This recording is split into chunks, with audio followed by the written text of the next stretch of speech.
But first, in just a few hours, the Senate will vote on advancing a straightforward piece of legislation to protect newborn babies. This legislation is simple. It would simply require that medical professionals give the same standard care and medical treatment to newborn babies who've survived an attempted abortion as any other newborn baby would receive in any other circumstance. It isn't about new restrictions on abortion. It isn't about changing the options available to women. It's just about recognizing that a newborn baby is a newborn baby, period. This bill would make clear that in the United States of America in the year 2019, the medical professionals on hand when a baby is born alive need to maintain their basic ethical and professional responsibilities to that newborn. It would make sure our laws reflect the fact that the human rights of newborn boys and girls are innate. They don't come and go based on the circumstances of birth.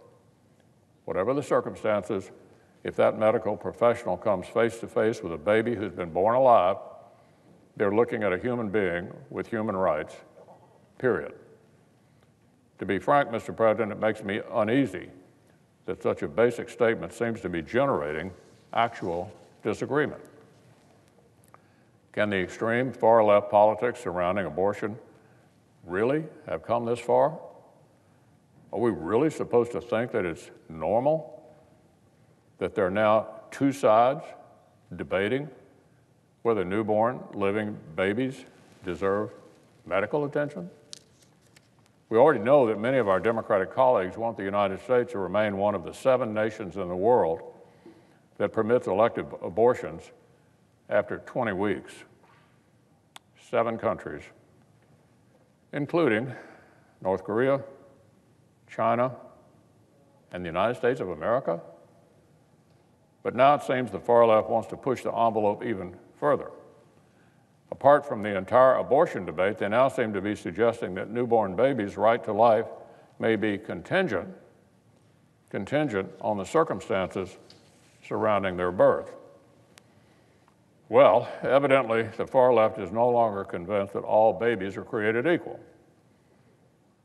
But the rest of us are still pretty fond of that principle. So my colleagues across the aisle need to decide where they'll take their cues on these moral questions. On the one hand, there are a few extreme voices who've decided that some newborn lives are more disposable than others. On the other side is the entire rest of the country.